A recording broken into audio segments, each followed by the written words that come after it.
네.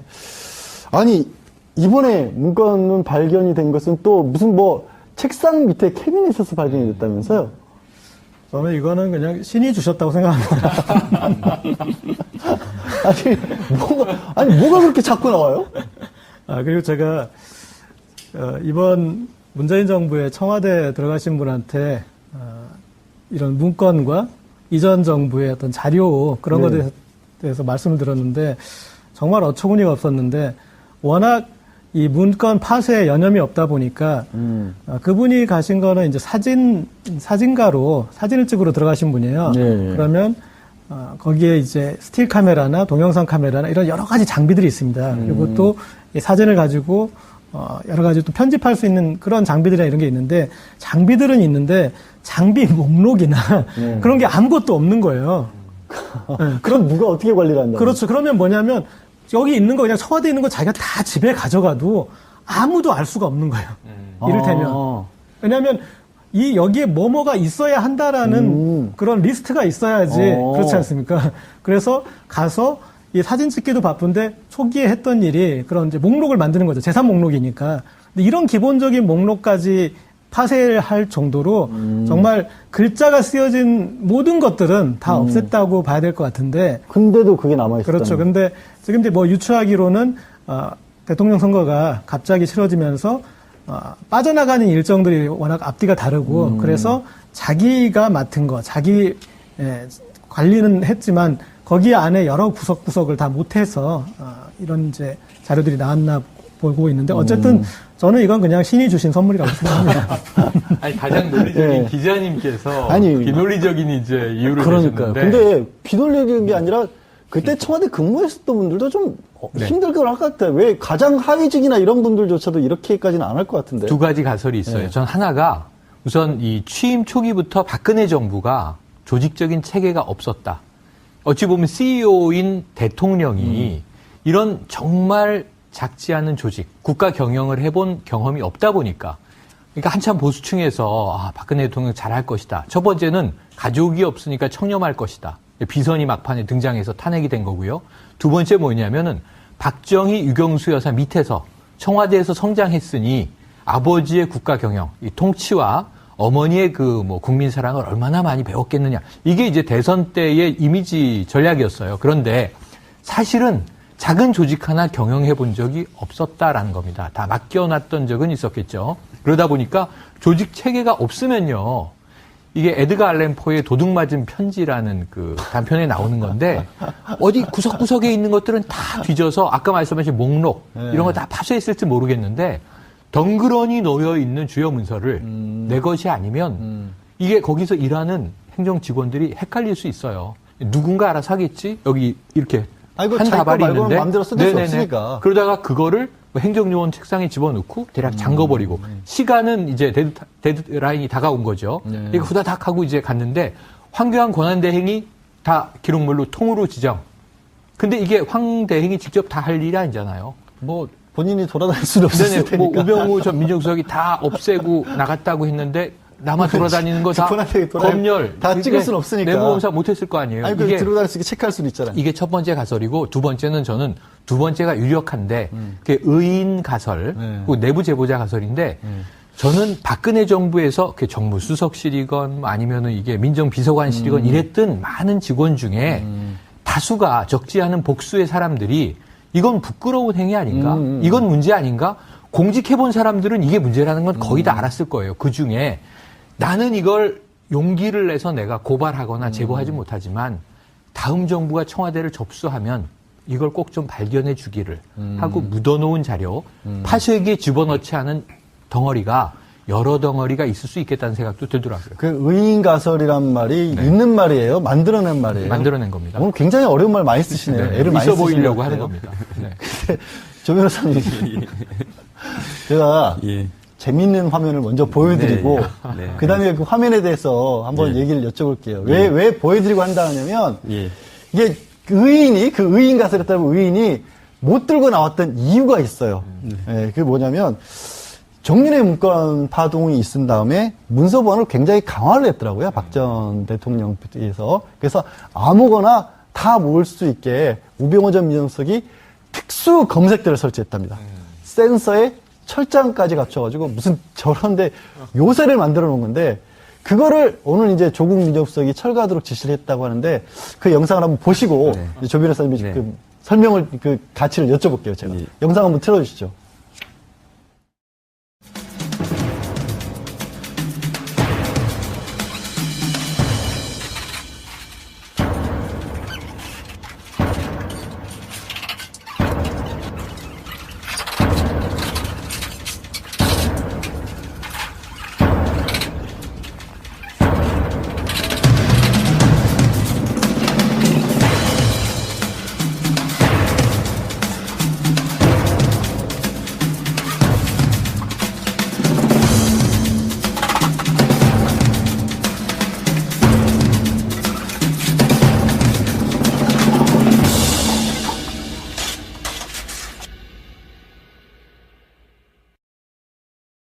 저런 시대를 끝내겠다라고 이제 조국 민정수석이 없앤 건데, 자, 조 변호사님. 네.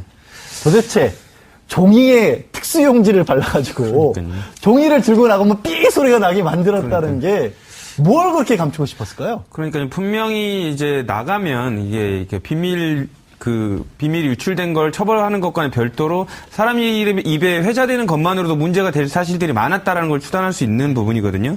그리고 저런 시설이 또 우리나라의 그 국가기관 중에 한 군데 있는 곳이 있습니다. 국정원에서 관련돼서 그 특수용지에 관련된 부분이 그 검색대를 통과하면 소리가 나게 돼 있거든요. 그러니까 그런 부분을 민정수석실에서 뭔 문건을 그렇게 관리할 필요가 있어서였는지 저런 부분을 도입했다는 것도 조금 참 납득이 되기 어렵고요. 또 일단은 그 우병우 수석이 관련된 총 책임자였는데 이런 부분을 지시했다는 것만으로 볼 때도 우병우 수석은 전체적으로 부적절한 지시라든지 이런 회의들이 있었다는 걸 알고 있었다는 방증 아닌가 이렇게 생각이 됩니다. 그러면 결국 이제 우병우 전 수석에 대한 재조사 이런 것들도 생각을 해볼 수 있는 상황이라는 거잖아요. 그렇죠. 근데 지금 뭐 문건의 내용이 전부 다 소상히 나오지는 않았지만 저는 이제 뭐 개인적인 추론으로는 관련돼서 우병우 수석이 뭐 직접 기한하거나 관련된 부분들을 뭐 지시하지는 않았더라도 대부분 책임이 연관돼 있는 부분들의 문서들이 엄청나게 많을 것으로 보입니다. 왜냐하면 그러한 역할을 하는 게 대통령 측근인 민정수석의 역할이거든요. 그렇기 때문에 최소한 이런 뭐 불법에 관련된 정황들이 있었다면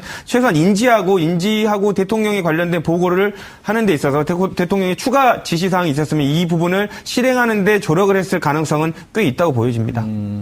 지금 이제 이런 얘기를 조 변호사가 하는 이유가 고 기자님, 이게 문건이 2015년, 그러니까 이번에 새로 정무수석실 캐비넷에서 발견된 거는 2015년 3월 2일부터 무려 2016년 11월까지 만들어진 문건이에요. 네, 우병우 전 수석의 이 재임 기간과 거의 일치하죠. 거의 일치를 하죠. 게다가 비서실장도 이원종, 김병기, 또 정무수석으로도 이제 조윤선 전 장관이 했던 그리고 현기환, 이재원 이런 분들이 정무실장도 했었고 수석도 했었고, 예를 들어 대표적으로 조윤선 수석 같은 경우에는 나는 처벌을 받고 있지만 최고비론에서도 정말 블랙리스트라는 주장은 참기 어려웠다라고 하면서 남편과 같이 눈물까지 흘렸잖아요. 네. 근데 이번에 캐비넷 문건에서 과연 이런 것들을 뒤집을 수 있는, 이분들이 억울하다는 주장이 사실 거짓 주장이라 악어의 눈물이다 이런 정도가 나올 수 있을까요? 네.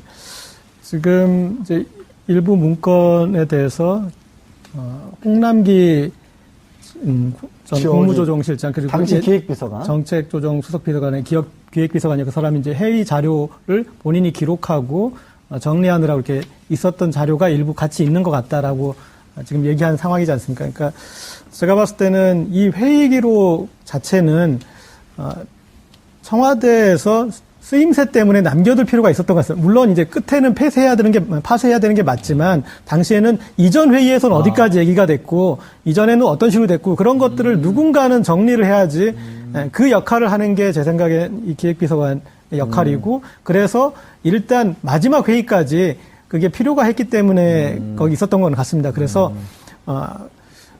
그리고 지금 이제 문서의 형태가 공문의 형태가 된다면 지금까지 안종범 전 수석의 업무수첩이나 김영한 전 수석의 업무수첩 그리고 이제 최근에 나온 박헌영 K스포츠재단 과장의 또 이제 자기 기록이나 이런 것들은 간접 증거 정도로밖에 인정 못 받았던 게 공문의 형태가 아니고, 그리고 본인이 메모를 한 거기 때문에 본인 생각을 어디까지 적었는지를 잘 모를 내용이었는데, 일단은 이제 공문의 형태 첫 번째, 그 다음 두 번째는, 거기에 나온 내용이 그동안 제기되던 안정부 업무수첩이나 이런 데 나온 것과 일치된다면 이 증거를 같이 완성해줘서, 그동안 이 특검이나 검찰이 주장했던 바를 이제 말끔히 입증해 줄 것 같습니다. 여러 가지 뭐 안종범 수석도 있고 이번에 나온 것도 있고 하니까 그런 것들이 겹쳐지면서 퍼즐처럼 될 수 그렇죠. 있을 그러니까 것이다. 김기춘 전 실장이나 이런 사람들이 자기한테 불리한 내용이 나오면 그거는 그냥 안수석이 모른다. 내 얘기 그거는 그냥 자기가 자기 생각 적은 거다 이런 식으로 지금 재판 과정에서 얘기했었거든요. 그런 부분에 대해서 이제 반박할 수 있는 결정적 증거가 나온 것이죠. 근데 그러려면 일단은 이 문건 자체를 써야 되는 게 당연한 얘기인데 최영일 평론가님 먼저 이게 제가 최영일 평론가님은 법 전문가가 아니니까 그렇죠. 일반인의 관점에서 어떻게 생각하는지 한번 여쭤보고 그거를 조대주 변호사님이 좀 해설을 좀 해주세요. 네네. 근데 이게 왜 제가 여쭤보냐면 청와대에서 이번에 발견된 거는 이게 단순 메모가 아니라 말씀하신 것처럼 공식 문건 형태이기 때문에 대통령 기록물일지도 모르기 때문에 함부로 공개를 못한다고 했고 그렇죠. 정우택 원내대표는 이런 문건 공개 자체가 잘못된 것처럼 이게 정치적이다. 검찰에 고발을 하겠다. 청와대의 문건 공개를. 왜 이런 걸 생중계를 하냐. 이런 식으로 나오고 있단 말이에요.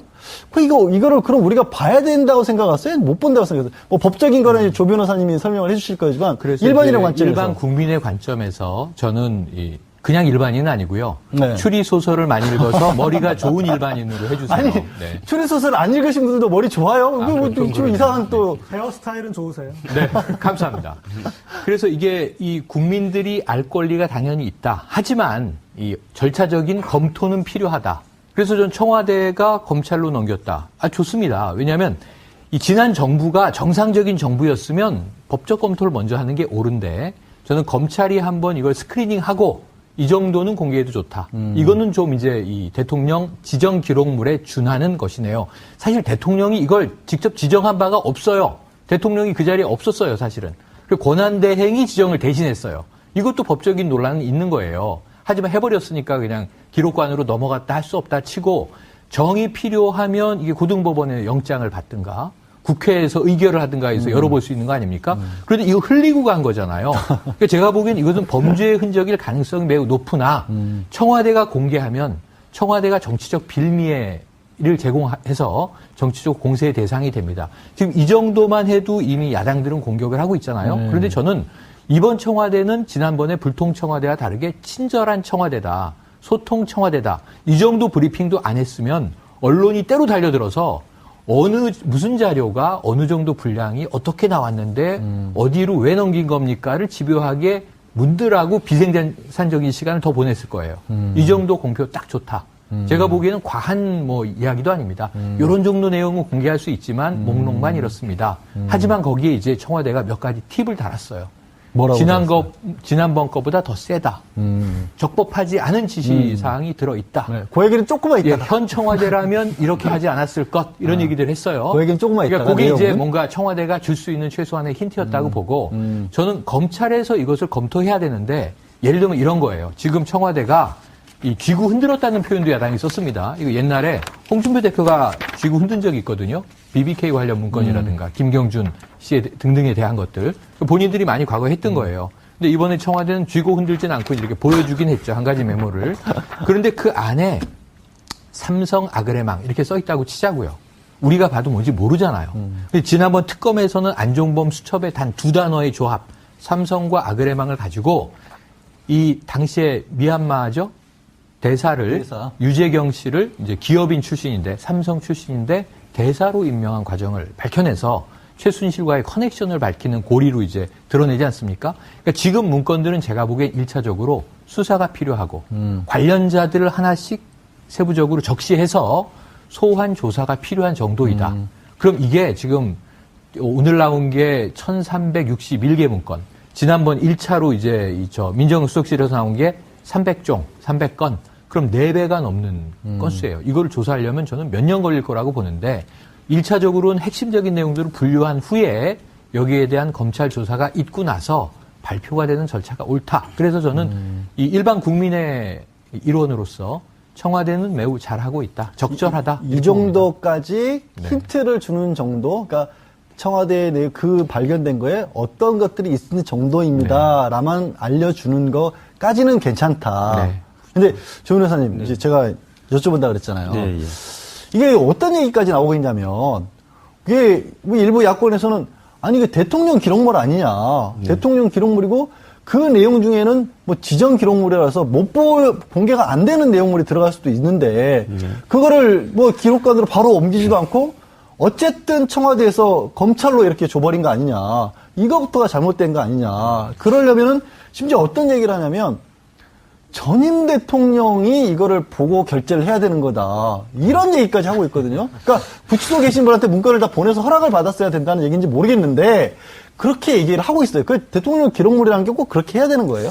일단 관련돼서 지금 아까 박수현 대변인은 그렇게 얘기를 했습니다. 설명을 할 때 이게 비밀 표시가 없으니까 대통령 기록물이 아닐 거다라고 설명을 했는데 사실상 이거는 조금 수정해야 되는 말이긴 합니다. 왜냐하면 이제 기록물인 건 맞는데 비밀 기록물이 아니다 이렇게 평가하는 게 맞을 것 같고요.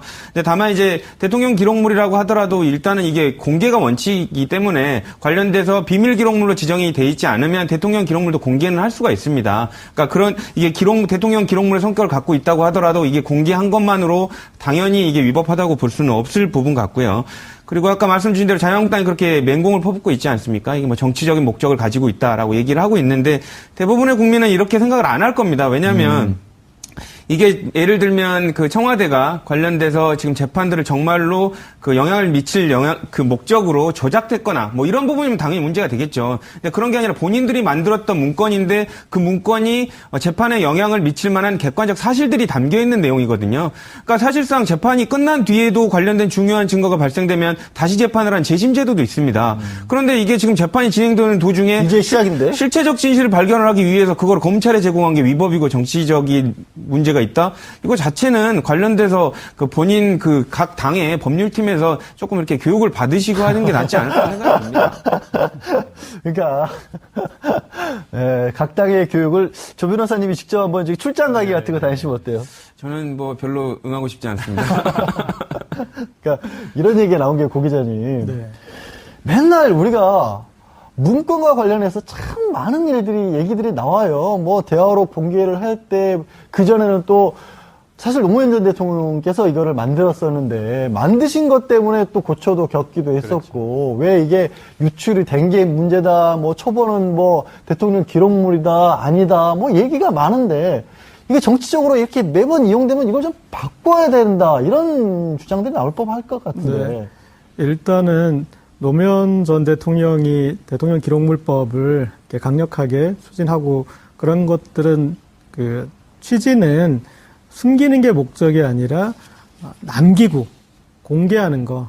그래서 정보 공개가 목적이었는데 이명박 박근혜 정부를 지나면서 이게 이제 숨기는데 악용되고 있지 않습니까? 그래서 이 법의 취지를 전임 두 대통령이 위반하고 있으니까 다시 취지에 맞게 이제 어떤 디테일은 좀 그래야 될 것 같고요. 그리고 이번에 이제 공개 그 과정과 관련해서는 조금 아쉬운 부분은 그런 부분이 있습니다. 알리바이를 만드는 차원에서 그래서 청와대도 고심을 했다. 이게 이제 대통령 기록물일 수 있다면 누가 지정을 하거나 이제 그런 부분에 대해서 그쪽에 제안을 하거나 이쪽에 뭐 이게 남은 게 있는 것 같습니다. 그러면 알아서 한번 좀 이게 지정인지 비지정인지 당신들이 한번 보실래요? 라고 하거나 어떤 그런 프로세스를 한번 밟았더라면 더 알리바이를 만들 수는 있었을 것 같은데. 내부적 검토는 하지 않았을까? 그렇죠. 근데 제가 봤을 때도 이걸 보니까, 내용을 보니까 이건 범죄의 증거이기 때문에. 누가 봐도, 그러니까 청와대에서 그렇게 얘기해서 박수현 대변인이 그냥 보기만 해도 불법적인 게 보이는 것도 있다고 했잖아요. 그렇죠. 그래서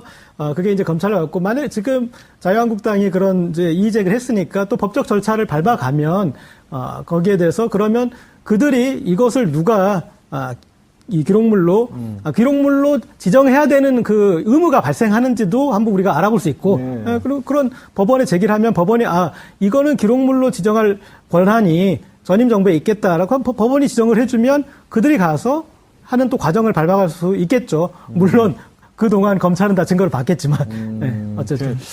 증거로 봤다는 말씀을 하셔서 이제 조 변호사님 네. 우리가 이런 게 문건 나오면 네, 그렇죠. 저도 이제 뭐 방송을 보시거나 다른 주변에서 물어보시는 분들이 항상 물어보시는 게 그거예요. 증거 능력은 뭐고 증명력은 뭐냐. 이게 도대체 뭐냐. 정말. 왜 이것도, 왜 이게 얘기가 되고 있냐. 네. 어쩌겠다는 거냐. 그 좀 말씀을 좀 해주세요. 증거 능력. 일단 모든 자료들이 다 증거로 재판에 쓰이지 않습니다. 그러면 뭐 집에서 자기가 메모했던 것도 다 재판부에 내일 것이기 때문에 그러면 이제 재판의 효율적인 진행을 방해할 수 있습니다. 그래서 증거 능력, 그러니까 증거로 쓰일 만한 것들을 모아서 재판부가 증거로 쓰일 수 있다는 판단을 합니다. 그러니까 증거가 재판에서 유용히 쓰일 수 있기 위해서는 세 가지 단계를 거치는데 하나는 진정 성립, 그러니까 요게 위조된 문서가 아니라 사람들이 주장하는 원본 문서인지에 관련된 부분을 판단을 하고요. 그 다음에 관련된 판단이 증거 능력에 관련된 판단입니다. 이게 위법하게 형성이 됐거나 위법하게 취득돼서 증거로서의 뭐 훼손된 가치가 있지 않느냐, 그래서 증거로 쓸 수 없지 않느냐라는 여부를 판단을 해서 이 증거 능력을 사용할 수 있다라는 판단이 있으면 이제 사용할 수는 있지만 유용히 쓸 수 있는지 그 부분을 판단하는 게 이제 증명력에 관련된 부분입니다. 근데 이제 관련돼서 이제 대부분의 그 재판을 하는 경우에 증거 능력 단계에서 이 부분을 문제를 삼는데요. 증거 능력이 그 문제가 있다라는 증거를 관련된 취득하는 데 있어서 증거 능력이 위법하다는 걸 증명해버리면 그게 아무리 중요한 자료라고 하더라도 관련된 재판에 사용할 수가 없기 때문에 위법한 증거가 돼버리는 거죠. 그래서 아마 지금 뭐 정문수석실에서 발견된 문건이라든지 이런 부분을 증거로 쓰면 안 된다는 주장을 하는 것도 이런 증거 능력을 날려버리면 아무리 그 내용에 무슨 내용이 담겨 있다고 하더라도 증거로 못 쓰는 효과를 누릴 수 있기 때문인 것 같습니다. 그러면 우리 이제 네. 추리 소설을 많이 보셔서 본인 스스로 똑똑하다고 강변을 하고 아마 계신. 제 얘기를 들어보시면 깜짝 놀라실 거예요. 그러니까 깜짝 놀랄지 네. 한번 얘기를 들어볼게요. 네. 그러면 지금 조 변호사님이 설명을 두 개 나눠준 거잖아요. 네네. 과연 이걸 법정에서 증거로 쓸 수 있을 것이냐, 네. 그 다음에 내용이 얼마나 믿을 것이냐, 두 개가 그렇죠. 나눠지는 거다. 그렇죠. 이번에 발견된 문건에 대해서 깜짝 놀라게 설명을 좀 해주시죠. 자, 이번에 발견된 두 덩어리의 문건, 처음에 300종, 그다음에 1361종, 앞으로 더 나올 가능성도 있습니다. 의인이 등장할 거냐 말 거냐. 이게 굉장히 개봉박두, 두두두둥 이런 분위기인데, 네. 이게 저 하나도 놀랍지가 않아요. 안 놀라워요? 그러니까 청와대 입장에서는 자, 청와대에 탄핵된, 파면된 대통령이 물러나고, 조기 대선을 거쳐서 당선이 돼서 즉시 취임합니다. 인수위가 없잖아요. 두 달의 인수위 없이 그냥 바로 5월 10일에 취임해서 청와대 갔는데 이 대통령과 영부인 내외가 주무실 수 있는 관저 준비도 안 돼 있어서 며칠 또 기다리지 않습니까? 그렇죠. 주말에 들어가요. 자, 이 접수한 청와대 안에 버리고 간 뭉치를 열어보니 놀라운 증거였다. 이건 제가 보기 똑같은 얘기예요. 지난해 10월 말에 태블릿 PC 어디서 나왔어요? 버린 거 주웠어요. 경비원 아저씨가 이거 버리고 간 건데 기자 양반 이거 뭔지 갖다 쓰시오 했는데 열어봤더니 어마어마한 자료가 쏟아져 나왔죠. 그 예를 들면 정호성 비서관 집에서 도망가 있는데 압수수색했더니 휴대폰이 6개 나왔어요. 열어보니까 어마어마한 녹취가 쏟아져 나왔죠. 지난 정권 사람들은 다 버리고 다녀요. 흐리고 다니고. 놀라운 패턴이 아니에요. 뭐가 많았나 최순실이 굉장히 법정에서 똑똑한 척하고 이제 어제 보니까 정유라는 아직도 내 딸이다. 그걸 누가 모릅니까? 그런 이야기를 하고 있는데 지금 정작 중요한 태블릿 PC는 본인이 버려놓고 그거 내 거 아니다. 조작된 거다. 이것도 지금 제1야당 얘기를 들어보세요. 지금 기획서를 제기하고 있는 거예요.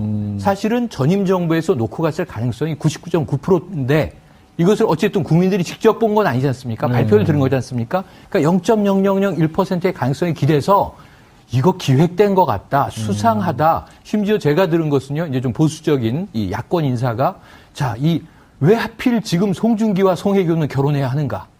이것이 문재인 정부의 뭔가 문제를 덮기 위한 국면 전환 아닌가? 옛날에 많이 듣던 얘기예요. MB 정부 때. 지금 그게 깜짝 놀랄 얘기예요, 지금 그게. 아니, 제 얘기는요.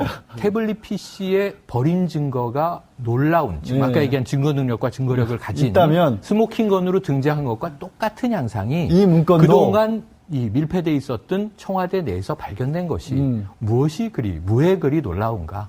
버리고 다니는 정권. 그러니까 아주 중요한 것들을 흘리고 다니는 정권. 혹시 제대로 청와대 쓰레기통도 좀 정보 뒤져봐야 되는 거 통제가 안 아닐까요? 되는 정권. 근데 이제 그거는 매일 비우지 않습니까? 아니, 환경미화하는 저거 있잖아요. 뭐 직원분들이. 재활용할 거 쌓아놨거나 연못 같은데 혹시 물 파보고 이래야 될 거 아닐까요? 좀 바보 같아요. 그러니까. 지금 이 도둑 맞은 편지, 에드가 알렌포, 눈에 잘 띄는 곳에 그냥 있다. 저기요. 그러니까 이게 꼭 이 초보 형사들이 연못 같은 거 파는 거예요. 네. 물 퍼내고. 지금 여기저기 널려 있을 거예요. 앞으로 제가 보기에는 한 2,000건 정도 수집되지 앞으로 않겠는가 2,000건 정도? 예언을 해봅니다. 연못은 필요 없다? 네. 야권에서 요거를 방어하는 방법이 두 가지가 있습니다. 하나는 아예 그건 뭐 봤는데 나왔더라도 쓸데없는 내용이고 의미 없는 내용이다라고 주장하는 방법이 있고, 하나는 내용은 나는 모르겠고 어쨌든 그거 위법하게 취득한 거야라고 주장을 해야 됩니다. 근데 두 번째 방법 같은 경우에는 본인이 봐도 내용이 일리가 있는데 요거를 개별적으로 따질 경우에는 본인한테 불리할 게 예상이 되니까 취득 방법 자체로 증거 능력을 날려버리는 거거든요. 그렇기 못쓸 때문에 거다, 아예. 예, 그러니까 이건 훼손된 거야라고 주장을 해야 되는데, 지금 자유한국당 본인들이 뽑아놓은 대통령이 탄핵된 상황에서 증거들이 나오는 건 저희 본인들한테 불리할 것이거든요. 그렇기 때문에 요 덩어리는 어쨌든 내용은 모르겠고 불법적인 거다라고 이 취득 방법 자체가 어쨌든 공개한 것이라든지 이런 부분 기록물로 지정돼야 되는데 공개한 거, 이런 부분을 위법적인 걸로 이렇게 계속 이렇게 주장을 하는 것 같습니다.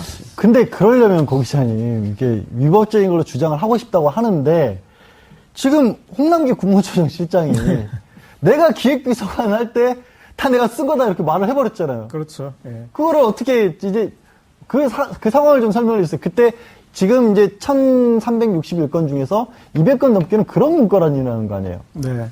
그래서 지금 이제 작성자가 밝혀졌기 때문에 일단 홍준표 대표가 이 증거 능력 없을 거다라고 하면서 했던 얘기가 이건 누가 작성했는지도 모르고 였는데 전데요라고 지금 당시에 기획비서관이었던 분이 얘기를 했기 때문에 이제 이 문건 자체의 어떤 신뢰성에 그런 부분들이 이제 명확히 밝혀진 것 같고, 그리고 일반 국민들 시선으로 처음부터 보자면 그런 것 같습니다. 첫 번째는 야, 이거 잘 숨겼어야지. 첫 번째. 네.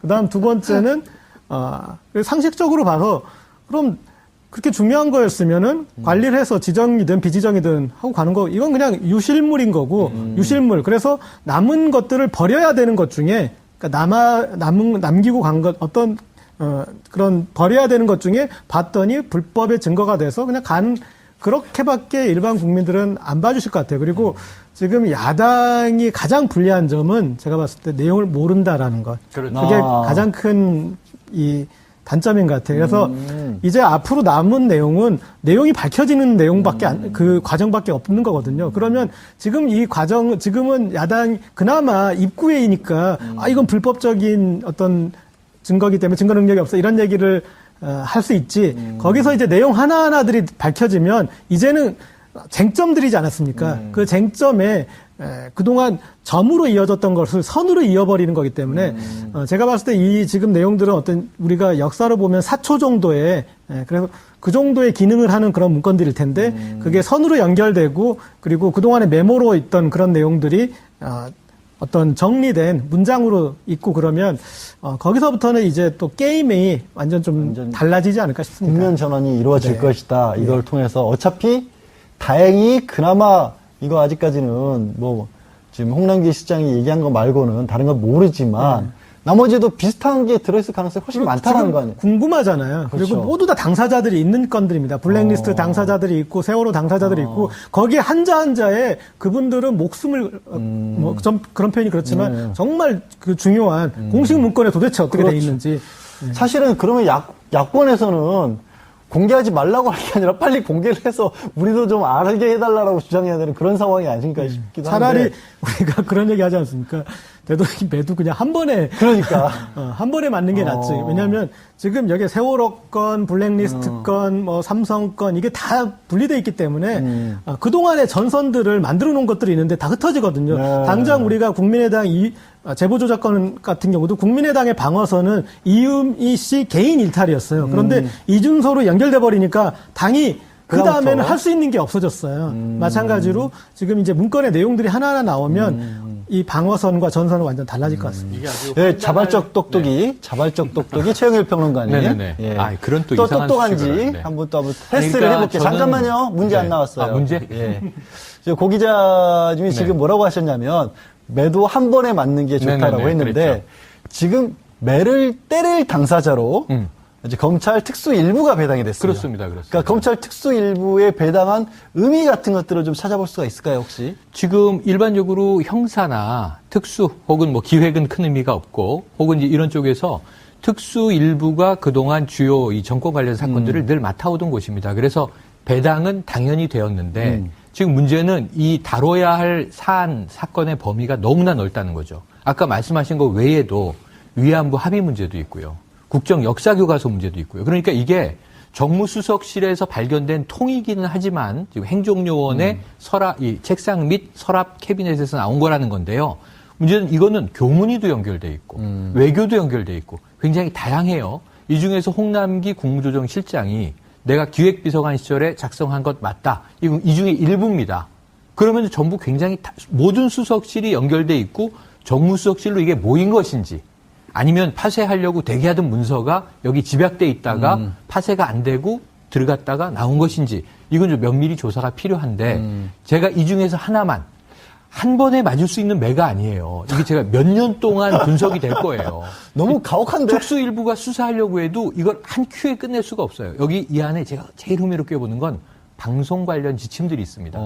다이빙 벨. 그럼 그 다큐멘터리 영화 한 편에 대해서 세월호의 큰 부분 중에 한 조각이에요. 다이빙 벨은. 이상호 기자가 개인적으로 만든 이게 독립영화 상영하려고 하다가 이 영화 한 조각 때문에 부산국제영화제가 파탄이 그렇죠. 납니다. 아직까지도 회복이 안 되고 보죠. 있죠. 그럼 굉장히 일파만파로 지난 정부가 아주 이상한 것이 아주 지엽적인 거 하나 때문에 그야말로 정말 빈대 하나 잡으려고 초가상간 불태우는 짓을 계속 벌이거든요.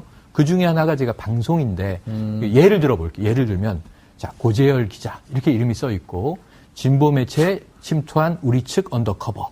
이런 문장이 하나 나오잖아요. 그럼 이게 굉장히 커져요. 그리고 이런 게 써 있을 수 있어요. 양지열 변호사 종편 출연 많이 시킬 것. 이런 게 써 있게 되면. 왜 나를? 네네. 왜냐하면 우리 편이니까. 얘가 이상한데? 네. 이제 메카시즘이죠, 일종의. 그러니까 이러한 것들이 디테일하게 적혀 있는 대목들이 특정한 부분에 집약돼 있을 가능성이 높다는 거예요, 등등. 그러니까 예를 들면 위안부 합의의 외교적 절차라든가 의사결정의 이유는 없을 거고 위안부 합의에 반대하는 세력들 리스트. 예를 들면 그러니까 제2, 제3의 블랙리스트와 그것에 대응하기 위한 선전선동전. 왜냐하면 김기춘 실장의 회의 주제를 보면 놀라운 게 거의 전쟁 작전 지시예요.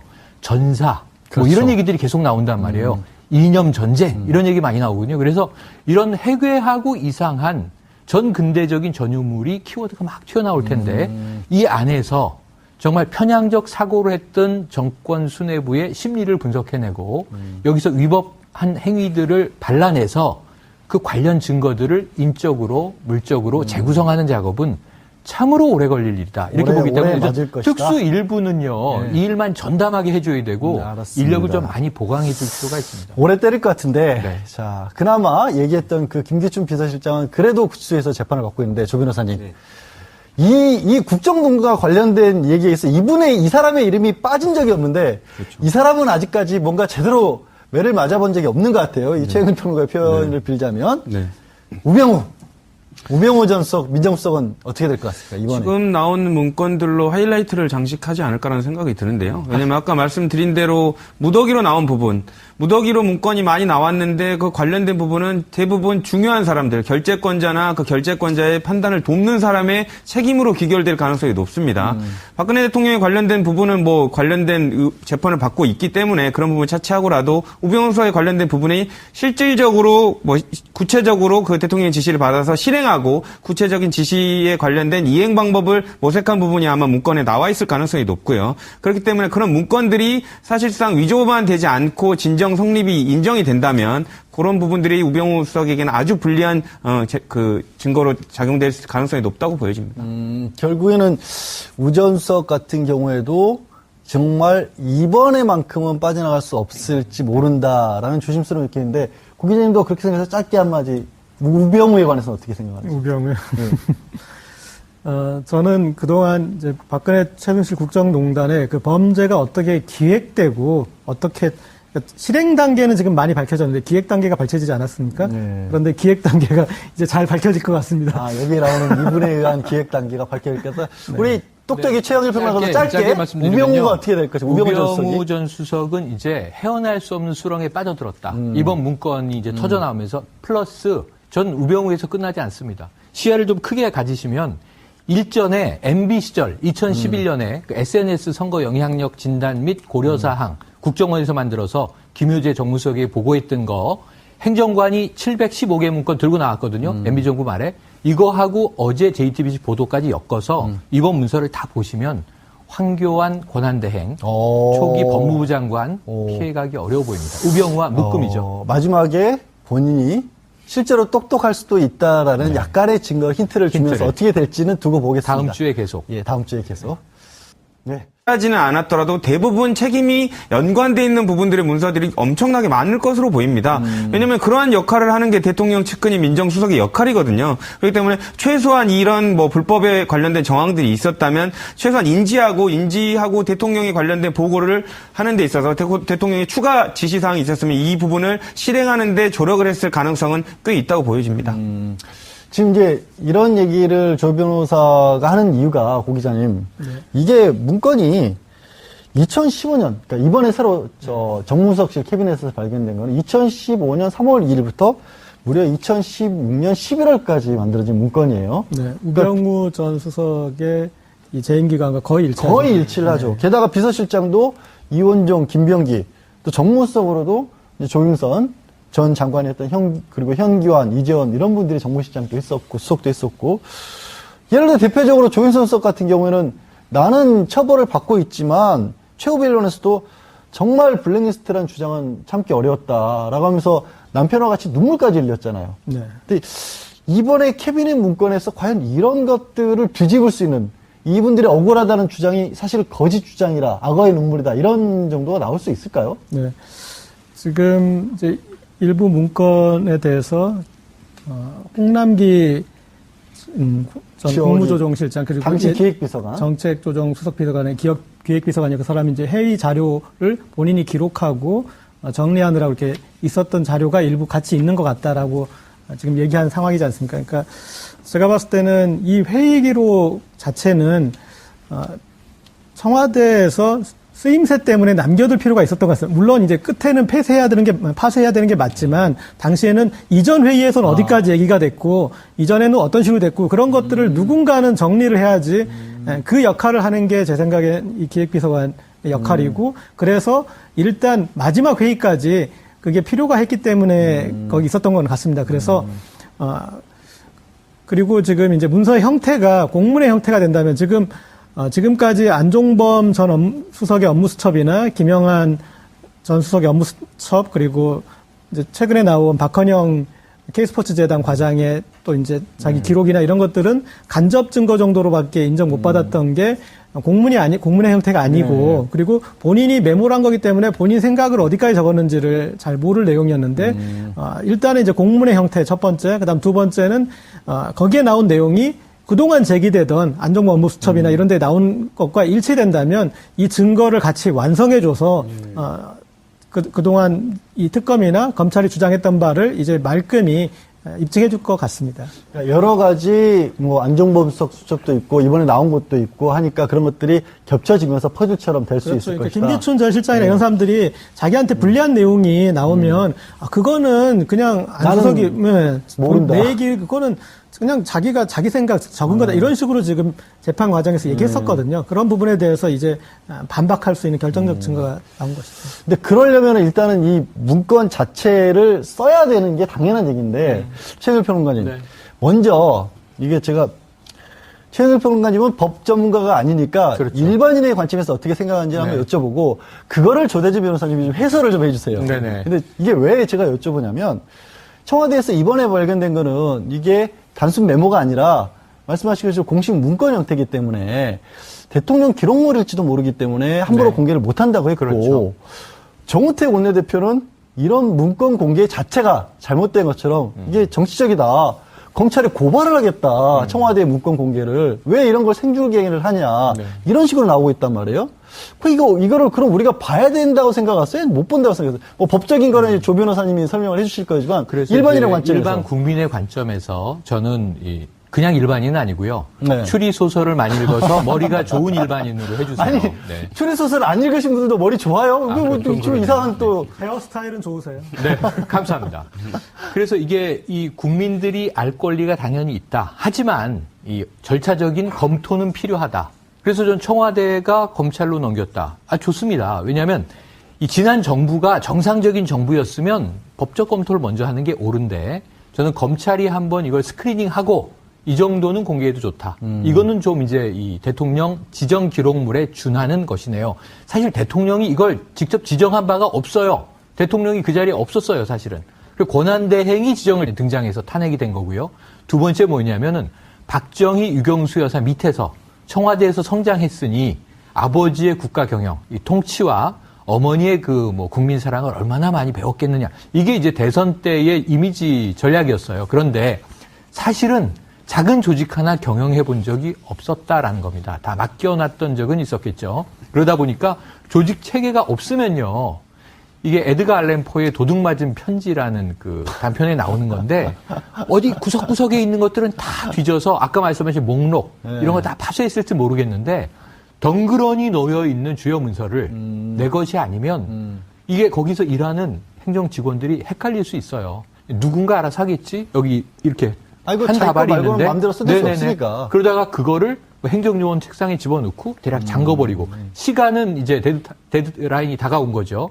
이거 후다닥 하고 이제 갔는데 황교안 권한대행이 다 기록물로 통으로 지정.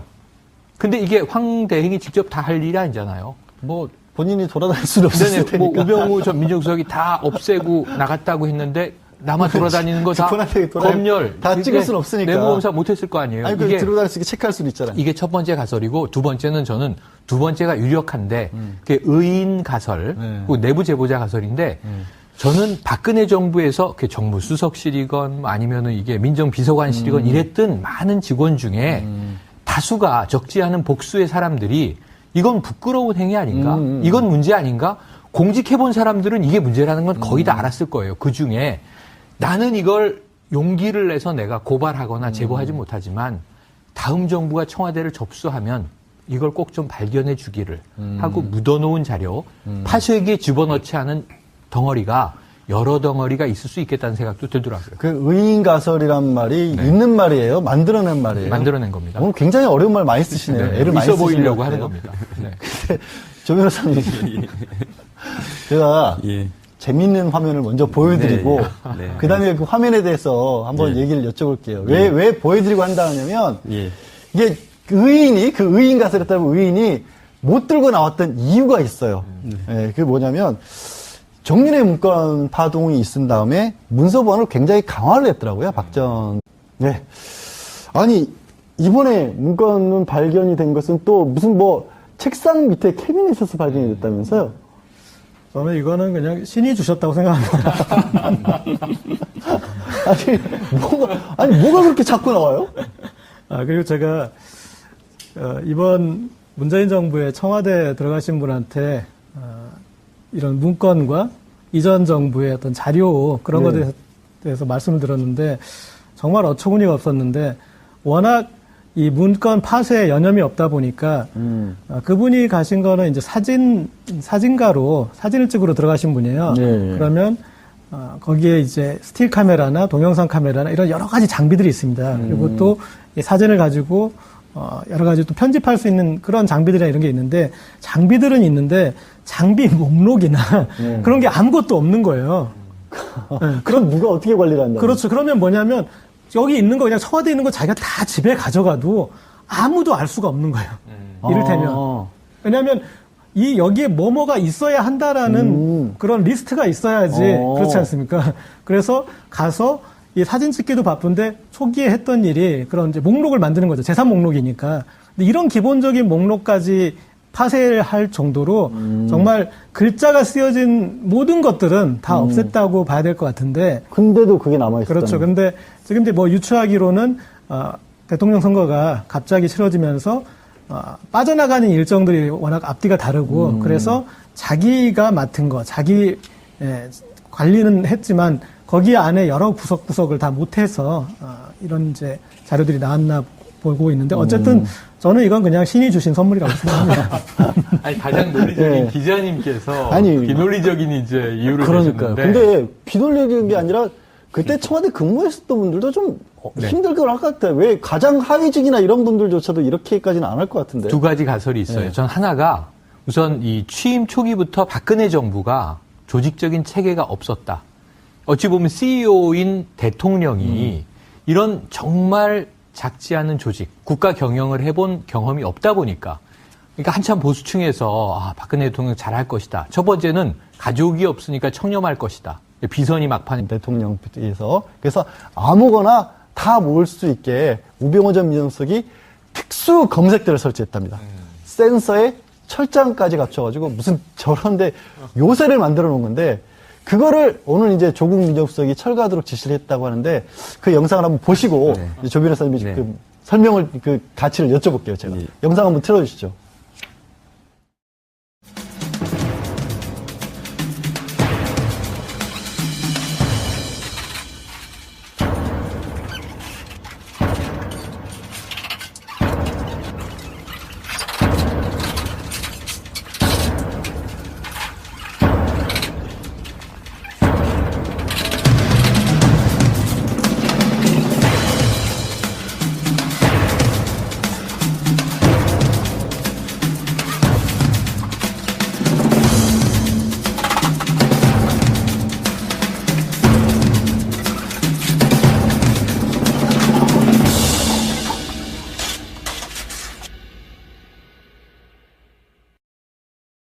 저런 시대를 끝내겠다라고 이제 조국 민정수석이 없앤 건데, 자, 조 변호사님.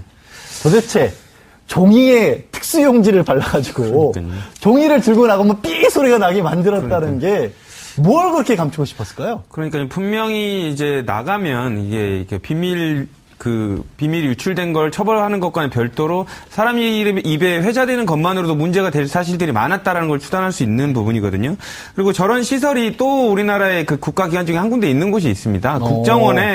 국정원에서 관련돼서 그 특수용지에 관련된 부분이 그 검색대를 통과하면 소리가 나게 돼 있거든요. 그러니까 그런 부분을 민정수석실에서 뭔 문건을 그렇게 관리할 필요가 있어서인지 저런 부분을 도입했다는 것도 조금 참 납득이 되기 어렵고요. 또 일단은 그 우병우 수석이 관련된 총 책임자였는데 이런 부분을 지시했다는 것만으로 볼 때도 우병우 수석은 전체적으로 부적절한 지시라든지 이런 회의들이 있었다는 걸 알고 있었다는 방증 아닌가 이렇게 생각이 됩니다. 그러면 결국 이제 우병우 전 수석에 대한 재조사 이런 것들도 생각을 해볼 수 있는 상황이라는 거잖아요. 그렇죠. 근데 지금 뭐 문건의 내용이 전부 다 소상히 나오지는 않았지만 저는 이제 뭐 개인적인 추론으로는 관련돼서 우병우 수석이 뭐 직접 기한하거나 관련된 부분들을 뭐 지시